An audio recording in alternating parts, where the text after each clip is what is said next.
Les gaz rares sont les éléments de la dernière colonne de la classification périodique des éléments, la colonne 18.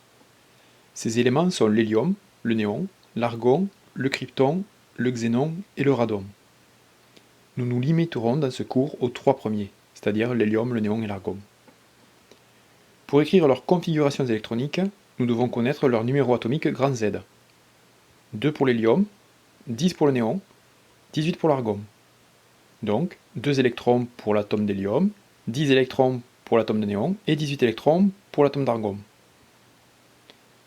Leurs structures électroniques sont donc, pour l'hélium, 1s2, pour le néon, 1s2, 2s2, 2p6, et pour l'argon, 1s2, 2s2, 2p6, 3s2, 3p6. Si nous regardons ces configurations électroniques plus en détail. Pour l'hélium, 1s2, or la couche 1 sature à 2 électrons. Donc pour cet élément, sa seule couche occupée, 1, est saturée.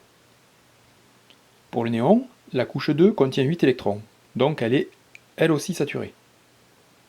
Idem pour l'argon, 8 électrons sur la couche externe, numéro 3, qui est donc elle aussi saturée.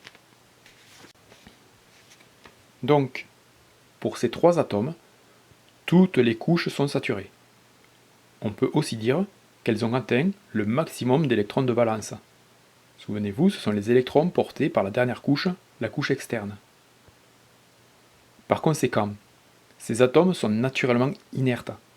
Ils ne réagissent jamais, ils ne participent à aucune réaction chimique, ne font aucune liaison chimique et ne forment aucun ion.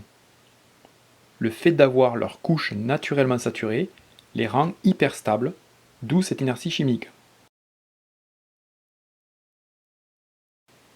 Conclusion, ce qu'il faut retenir, c'est que les gaz rares sont naturellement, chimiquement hyperstables, ne participent à aucune réaction chimique, ni aucune liaison chimique avec d'autres atomes et ne forment aucun ion.